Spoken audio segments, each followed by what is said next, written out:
ಚಿಂತೆಯಾಗಿದೆ. ಇಷ್ಟು ಚಿಕ್ಕ ವಿಷಯಕ್ಕೆ ಅಷ್ಟೊಂದು ಚಿಂತೆ? ಏನು ಇದು ಚಿಕ್ಕ ವಿಷಯ ಕಂದ? ಪಾಂಡವರಿಗೂ ಕೌರವರಿಗೂ ವಿಲ್ವಿದ್ಯೆ ಕಲಿಸದ ದ್ರೋಣಾಚಾರ್ಯ ರಚಿಸಿದ ಚಕ್ರವನ್ನು ಭೇದಿಸಿದ ಅಷ್ಟು ಸುಲಭದ ಕೆಲಸವೇ? ಚಿಂತಿಸಬೇಡಿ ದೊಡ್ಡಪ್ಪ, ಚಕ್ರವ್ಯೂಹವನ್ನು ನಾನು ಭೇದಿಸುತ್ತೇನೆ. ನನ್ನನ್ನು ಆಶೀರ್ವದಿಸಿ ಕಳಿಸಿಕೊಡಿ. ಬೇಷ್ ಕುಮಾರ, ನಿನ್ನ ಪರಾಕ್ರಮದ ಮಾತುಗಳನ್ನು ಕೇಳುತ್ತಿದ್ದರೆ ನನಗೆ ಅತೀವ ಸಂತೋಷವಾಗುತ್ತಿದೆ.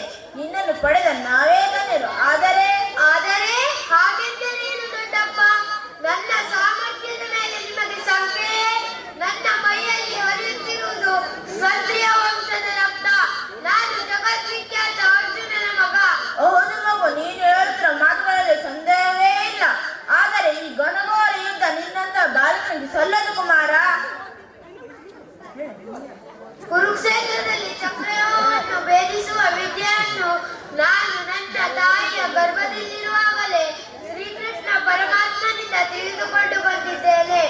ನನ್ನನ್ನು ಹೊರಸಿ ಕಳಿಸಿಕೊಡಿ ದೊಡ್ಡಪ್ಪ. ಬಲೇ ಕುಮಾರ, ನಿನ್ನ ಪರಾಕ್ರಮದ ಮಾತುಗಳನ್ನು ಕೇಳಿದರೆ ಇನ್ನು ಚಕ್ರವನ್ನು ಭೇದಿಸಿದಲ್ಲಿ ಯಾವುದೇ ಅನುಮಾನವಿಲ್ಲ. ಇದೇನು ವಿಮರ್ಶನ? ನೀನು ಹೇಳ್ತಿರುವುದು ಅಭಿಮನ್ಯು ಇನ್ನು ಮಗು. ಅವನನ್ನು ಈ ಘನಘೋರ ಯುದ್ಧಕ್ಕೆ ಕಳಿಸುವುದು ನನಗೆ ಸರಿ ಕಾಣಿಸದು.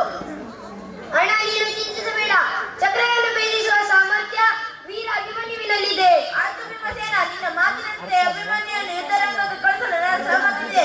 ನಾವು ಯುದ್ಧರಂಗದಲ್ಲಿ ವೀರ ಬಾಲಕನಿಗೆ ರಕ್ಷಾ ಕವಚದಂತಿರೋಣ. ಬಹಳ ಸಂತೋಷ ದೊಡ್ಡಪ್ಪ. ನನ್ನನ್ನು ಆಶೀರ್ವದಿಸಿ ಕಳುಹಿಸಿಕೊಡಿ.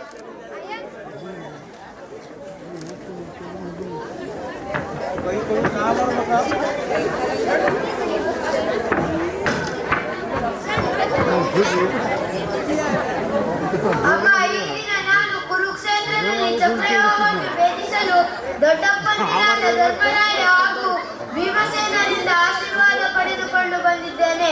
ನೀನು ನನ್ನನ್ನು ಹೊರಸಿ ಕಳುಹಿಸಿಕೊಡು. ನೀನು ಯುದ್ಧರಂಗಕ್ಕೆ ಹೋಗುವೆಯಾ? ಅಲ್ಲಿ ಚಕ್ರವ್ಯೂಹವನ್ನು ಭೇದಿಸುವೆಯಾ? ಏಕಮ್ಮ, ಈ ಸುಭದ್ರಾನಂದನ ವೀರ ಅಭಿಮನ್ಯುವಿನ ಮೇಲೆ ನಿನಗೆ ಸಂದೇಹವೇ? ಹಾಗಾದರೆ ಮಗು, ಶ್ರೀಕೃಷ್ಣ ಪರಮಾತ್ಮನ ಕೃಪೆ, ತಂದೆಯ ಶೌರ್ಯ ನಿನ್ನಲ್ಲಿರುವಾಗ ಸಂದೇಹದ ಮಾತೇ ಇಲ್ಲ. ನಿನಗೆ ಮಂಗಳವಾಗಲಿ. ಬಾವುಂದರೆ ಏಕೆ ನಿನ್ನ ಮೊದಲು ಇನ್ನು ಖಿನ್ನವಾಗಿ ಕಾಣುತ್ತಿದೆಯಲ್ಲ? ಪ್ರಾಣಕಾಂತ, ನೀವು ಯುದ್ಧರಂಗಕ್ಕೆ ಹೋಗುವ ವಿಷಯ ತಿಳಿಯಿತು. ಅದಕ್ಕಾಗಿಯೇ ಈ ರೀತಿಯ ಖಿನ್ನತೆ. ಚಿಂತೆಯನ್ನು ಬಿಡಿಸುತ್ತಾರೆ. ನಾನು ಈ ಯುದ್ಧದಲ್ಲಿ ಜಯಶಾಲಿಯಾಗಿ ಹಿಂದಿರುಗುತ್ತೇನೆ. ನನ್ನನ್ನು ಹೊರಸಿ ಕಳುಹಿಸಿಕೊಡು. ಆಗಲಿ, ಜಯ ಇರುವ ತನಕ ಭಯವೇಕೆ? ಯುದ್ಧ ಕ್ಷತ್ರಿಯರ ಧರ್ಮ. ಹೋಗಿ ಬನ್ನಿ, ಆ ಪರಮಾತ್ಮ ನಿಮಗೆ ಒಳಿತು ಮಾಡಲಿ. ಬನ್ನಿರಿ